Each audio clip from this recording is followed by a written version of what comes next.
We all share a deep, primal fear of death, don't we? That final, silent moment. But what if it's not an end?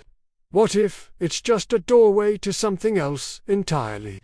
For centuries, across every culture and civilization, humanity has grappled with the question of what comes next. Nearly every religion and spiritual tradition speaks of a life beyond this one. It's a universal human curiosity, a hope that this experience, this consciousness we cherish, doesn't simply vanish into nothingness.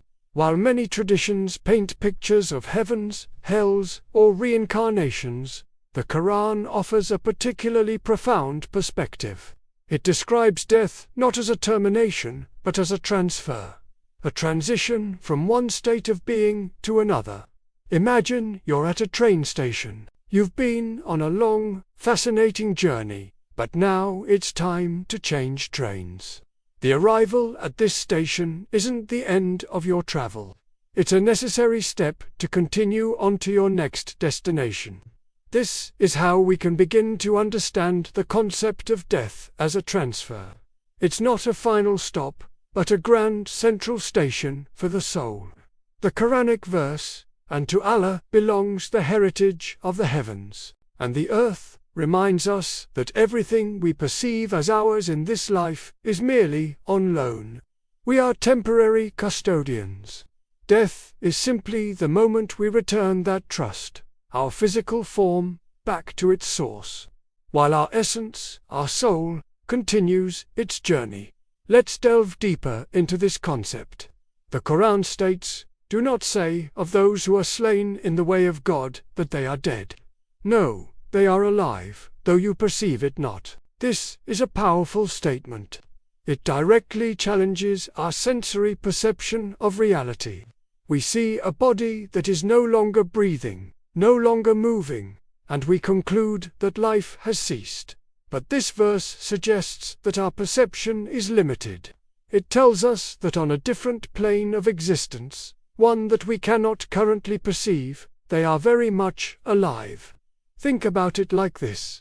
Our senses are tuned to a very specific frequency range. We can only see a tiny sliver of the electromagnetic spectrum, which we call visible light. We can't see radio waves, microwaves, or X-rays, yet we know they exist all around us, carrying information and energy. Our ears can only detect a certain range of sound frequencies. We can't hear the high-pitched calls of a bat or the low-frequency rumbles felt by an elephant. Does our inability to perceive these things mean they aren't real? Of course not. So, what if the soul operates on a frequency that is beyond our physical senses? What if death isn't the soul leaving the universe, but simply shifting its vibrational state? It doesn't disappear. It just moves into a different dimension of reality, a spiritual continuum that coexists with our physical world, unseen and unfelt by most. It's a transition from the tangible, physical reality we know to a spiritual reality we are yet to experience. Consider the analogy of water. Water can exist as a solid ice. It's hard, tangible, and occupies a defined space. When you add energy in the form of heat, it transforms into a liquid. It's still water, but its properties have changed. It flows, it takes the shape of its container.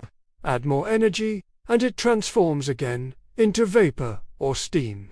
It becomes invisible, spreading out and filling the entire room. You can't see it or hold it in the same way, but is it gone? No, it has simply changed its form, its state of being. Its essence, H2O, remains the same.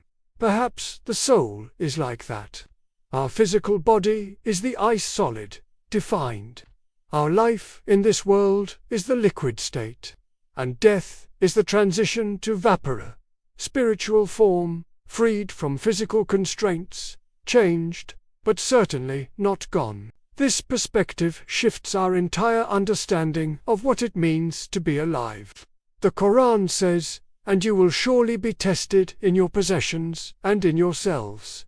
This life is a test, a period of growth and learning within the confines of a physical body. Death, then, is the end of the exam, not the end of the student. It is the moment we hand in our paper and move on to the next phase of our education. The results of our test, our deeds and intentions, determine the nature of our continued existence. This journey of the soul is often referred to in Islamic tradition as the barzakh, an intermediary state between physical death and the final day of resurrection. It's a realm where the soul exists, conscious and aware, experiencing a foretaste of its ultimate destiny based on its life on earth. It's not a static waiting room, but a dynamic state of being. The soul is not in suspended animation. It is alive, perceiving, and experiencing. It's a continuation of the individual's consciousness, just in a different context. This hidden continuum is all around us. The verse, "No, they are alive, though you perceive it not," implies that the veil between our world and the next is one of perception, not of distance. They are not in some far-off galaxy. They are here, in a different dimension, on a different frequency. We are separated by the limitations of our physical senses, like two people in the same room. One listening to the radio and the other watching television. Both are receiving information, but from different sources, unaware of the other's experience. So, when we mourn the loss of a loved one, what are we truly mourning? We are mourning the loss of their physical presence, their voice, their touch. We are mourning the end of our interaction with them on this physical plane. And that grief is real, it's valid, and it's a testament to the love we shared. But if we can hold on to the idea that they are not destroyed, but transformed, it can bring a profound sense of peace. They have not ceased to be. They have simply moved into the next room of existence. This understanding doesn't eliminate sadness, but it can transform despair into hope. It reframes death from a terrifying void into a natural, meaningful transition. It suggests that the end of our breath is not the end of our being. The cessation of a heartbeat is not the silencing of the soul. Our journey is far grander than the few short decades we spend on this planet. In the end, this life is just one chapter in an epic story. Death is not the final page, but the turn of the page to the next chapter. It is not destruction, it is transformation. It is not an ending, but a continuation.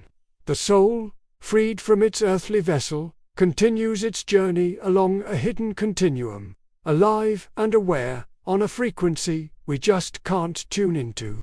Yet, thank you so much for joining me on this exploration today. If these ideas resonated with you, please consider liking this video and subscribing to the channel for more content that delves into the deeper questions of life.